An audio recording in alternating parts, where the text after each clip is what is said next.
اور اب ہم آپ کو سناتے ہیں ذوالکفل علیہ السلام کا قصہ۔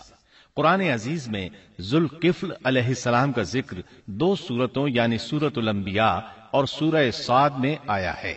لیکن دونوں سورتوں میں صرف نام مذکور ہے، مختصر و مفصل کسی قسم کے حالات کا کوئی تذکرہ نہیں ہے۔ سورۃ الانبیاء آیت 85 اور 86 میں اللہ تعالی فرماتے ہیں وَإِسْمَاعِيلَ وَإِدْرِيسَ وَذَا الْكِفْلِ كُلٌّ مِّنَ الصَّابِرِينَ وَأَدْخَلْنَاهُ فِي رَحْمَتِنَا إِنَّهُم مِّنَ الصَّالِحِينَ۔ اور اسماعیل اور ادریس اور ذوالکفل یہ سب صابر لوگ تھے، ہم نے انہیں اپنی رحمت میں داخل کر لیا، یہ سب لوگ نیک تھے۔ اللہ تعالیٰ سورہ صاد آیت 48 میں فرماتے ہیں وَاذْكُرْ إِسْمَاعِيلَ وَالْيَسَعَ وَذَا الْكِفْلِ وَكُلٌّ مِّنَ الْأَخْيَارِ۔ اسماعیل، یسع اور ذوالکفل کا بھی ذکر کر دیجئے، یہ سب بہترین لوگ تھے۔ ذوالکفل علیہ السلام کے متعلق جس طرح قرآن مجید نے نام کے سوا کچھ ذکر نہیں فرمایا،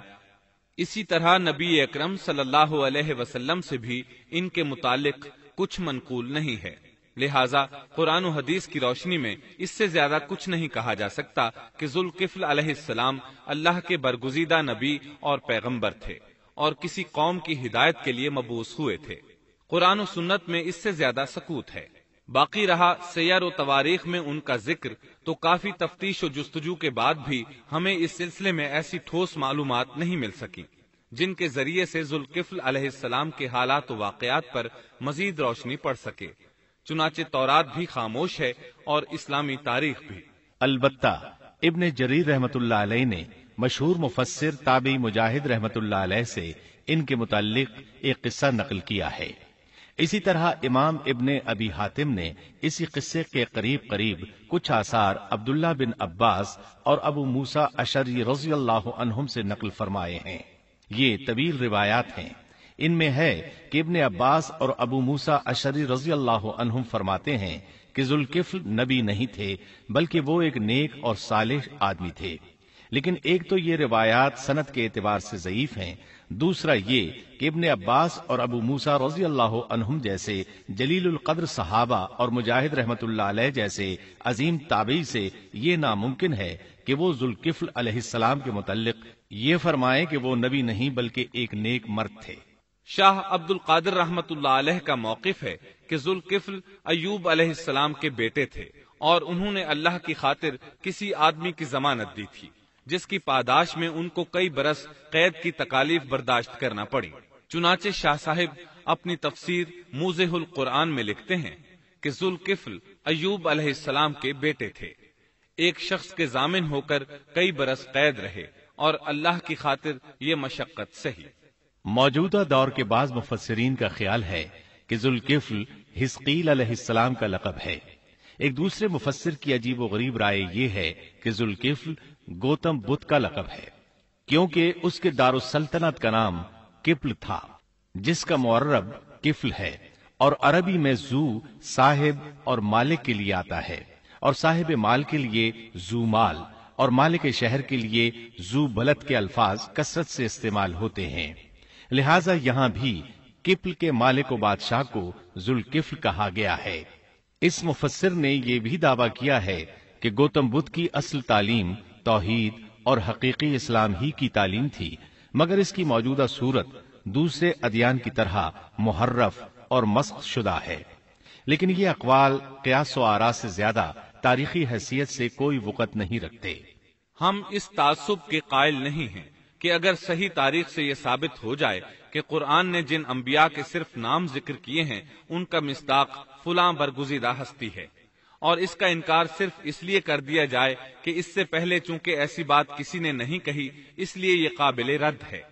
یقیناً ہم اس حقیقت کو تسلیم کرتے ہیں کہ تاریخی حقائق کی جستجو کا باب بند نہیں ہوا،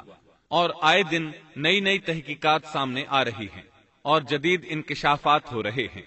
بلکہ ان کے ذریعے قرآن مجید اور احادیث رسول کے بیان کردہ واقعات کی تصدیق ہوتی چلی جا رہی ہے۔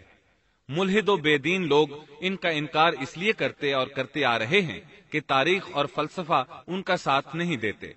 لیکن اگر قرآن کریم کی بیان کردہ کسی ہستی کے متعلق مزید انکشافات روشنی میں آئیں تو ہمارے لیے انکار کا باعث نہیں بلکہ مخالفین پر مزید حجت اور دلیل ہیں۔ لیکن اس حقیقت کے اقرار کے باوجود اس سے یہ بھی لازم نہیں آتا کہ کسی واقعے کے متعلق کوئی شخص اگر محض اپنے وہم و گمان اور قیاس و انداز سے بے دلیل کوئی بات کر دے تو ضرور اس کو مان لیا جائے۔ چنانچہ ذوالکفل علیہ السلام کو گوتم بدھ قرار دینا ابھی تک اس سے زیادہ کوئی حیثیت نہیں رکھتا۔ ہمارے لیے دنیا کے مختلف گوشوں میں اللہ کے فرستادہ نبیوں پر ایمان لانے کے لیے قرآن کی وہ تینوں دفعات کافی ہیں جو دین اسلام کا امتیازی وصف ہیں۔ سورۃ الفاتر آیت 24 میں اللہ تعالیٰ فرماتے ہیں، وَإِن مِّنْ أُمَّةٍ إِلَّا خَلَا فِيهَا نَذِيرٌ، اور کوئی امت ایسی نہیں ہوئی جس میں کوئی ڈر سنانے والا نہ گزرا ہو۔ سورۃ المومن آیت 78 میں اللہ تعالیٰ فرماتے ہیں، مِّنْهُم مَّن قَصَصْنَا عَلَيْكَ وَمِنْهُم مَّن لَّمْ نَقْصُصْ عَلَيْكَ،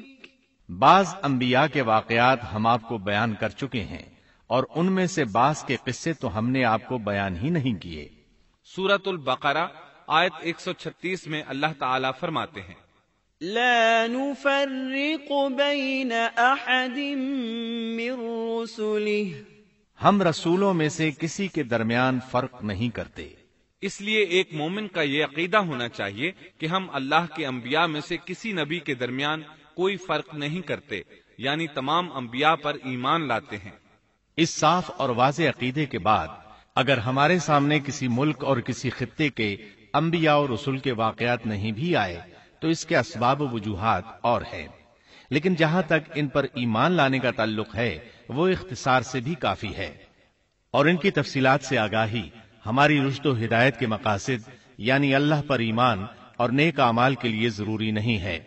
خصوصاً جبکہ اللہ تعالیٰ نے ہم پر یہ حقیقت بھی قرآن مجید میں واضح کر دی ہے کہ نبی اکرم صلی اللہ علیہ وسلم خاتم النبیین ہیں اور تمام سچے ادیان کی صحیح اور حقیقی تعلیم کی تصدیق کر کے ان کو بلند درجات کے درجہ کمال تک پہنچانے والے ہیں، جیسا کہ سورۃ المائدہ آیت 3 میں اللہ تعالیٰ فرماتے ہیں، اليوم اکملت لکم دینکم واتممت علیکم نعمتی ورضیت لکم الاسلام دینا، آج میں نے تمہارے لیے دین کو کامل کر دیا اور تم پر اپنا انعام بھرپور کر دیا اور تمہارے لیے اسلام کے دین ہونے پر رضامند ہو گیا۔ خلاصہ کلام یہ کہ ہمیں یہ تسلیم ہے کہ ہندوستان میں بھی اللہ کے سچے نبی اور پیغمبر مبعوث ہوئے، بلکہ سیرت نگاروں کی روایات کے مطابق ابو البشر آدم علیہ السلام اسی ہندوستان کے کسی گوشے میں اتارے گئے، لیکن جب تک قرآن و حدیث کی صراحت یا تاریخ کے صحیح دلائل و براہین سے یہ ثابت نہ ہو جائے کہ ذوالکفل گوتم بدھ کا لقب ہے، محض قیاس و آراء کی بنا پر ہم اس کو تسلیم نہیں کرتے، کیونکہ جس طرح کسی نبی کو نہ ماننا کفر کی راہ ہے، اسی طرح کسی غیر نبی کو نبی تسلیم کرنا بھی باطل ہے۔